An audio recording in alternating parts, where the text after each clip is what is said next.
Welcome again to the segment. I'm Dadhichi from astrology.com.au with the August horoscopes, and right now an introduction to what's going on. And if some of you have been visiting the channel over the past few months, you'll notice that I've been really playing up the imminent conjunction of Mars and Saturn, which will occur in the tropical sign of Sagittarius in the first week of August. What I've been saying about that has in fact, well, to my way of seeing things anyhow, started to come to pass. This is really a violent combination. In some systems of astrology they talk about earthquakes, really heavy devastation that can be the result of this, but generally, as we can see, the increased frequency of mass shootings, stabbings, terrorist bombings, they're going on all the time, but I don't think I'm imagining it, but this last month or so has started to see an increased level of violence. And this combination is particularly notorious. Now, even though we don't have that combination yet in what we call the orb, which is around 8 degrees. If you look at the natural zodiac, we've had Mars in the 8th house of death, Saturn in the 9th house, and shortly around the 1st or 2nd, Mars will move into that position and start its really intense effects. Now, what I'm predicting there is a very, very powerful shockwave from these planets that can affect many people. So the increased violence that we see in 20, 30, 50, 100 people could actually be violence of a much, much higher magnitude. Now, that may not necessarily be a terrorist attack, but my intuition's telling me that something pretty significant is about to happen. And that's not good news, but it is the job of astrologers to forewarn you so that you may make the appropriate sorts of adjustments. Now, what does that mean? I often get scolded for saying that we have very little free will and life seems to have its own idea about what's going to happen to us. Even if you're told a lot of these things, are you going to change your routine? Are you actually going to stay indoors? Are you going to hide yourself away from the world? I don't think so. So I guess it's like a weather forecaster telling you there's going to be a storm. If you've got to go to work, generally, unless it's too big a storm, then you might stay indoors. But generally, even if that's the case, you'll do your best not to miss out on any salary or work if you can help it. So this is a particularly powerful combination. The interesting thing with this, and I'll get into more detail with the signs of Aries and Scorpio, because Mars is the ruling planet for you, and Capricorn and Aquarius, Saturn is the ruler of both of your signs. So these 4 signs of the zodiac may be feeling the pinch quite a bit more than some of the other signs, and the 2 planets have a very, very diametrically opposed energy.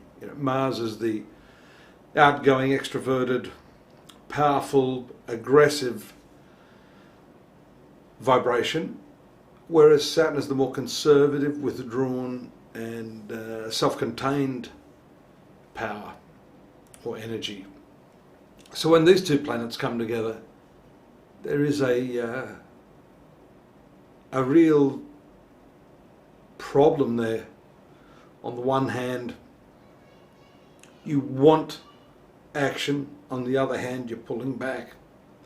So these two forces create an immense amount of friction. It's interesting too, apart from just relating this to the 4 signs of the zodiac, that falling in the 9th house of the natural zodiac, the 9th house has to do with philosophy, religion, politics, and therefore this conjunction will most certainly be felt in those particular areas of a society, those echelons of our culture. And so you can expect, just as we mentioned, with the devastation that may occur in terms of natural catastrophes or disasters, terrorist attacks, escalation of war, very much an escalation of war amongst the clergy, the judiciary, the political arena of society.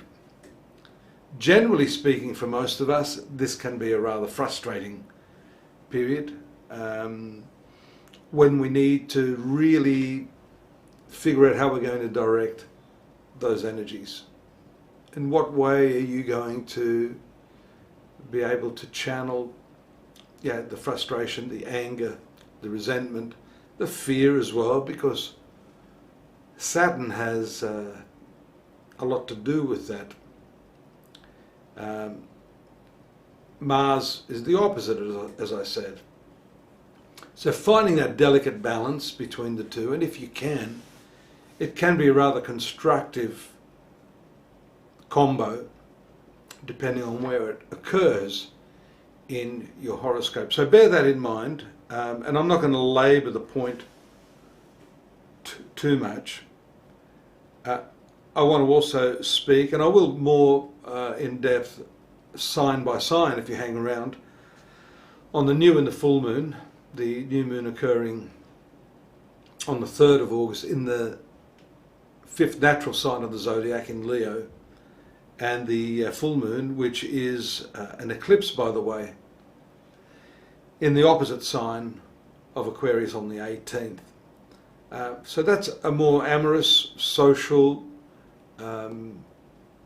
pleasing sort of aspect, which we would hope might offset the rather difficult conjunction of Mars and Saturn. Interestingly too, although the Sun will be at around 18 degrees of Leo, there is a very loose trine. It's not actually in orbit, 120 degree aspect. And you can see that whatever's going to happen in terms of the conjunction of Mars and Saturn, that the new moon casting its influence in this area from the 5th house has a very marked impact on the future of humanity. So something big is happening. You hear that a lot. Everything's really big. Everything affects everything else.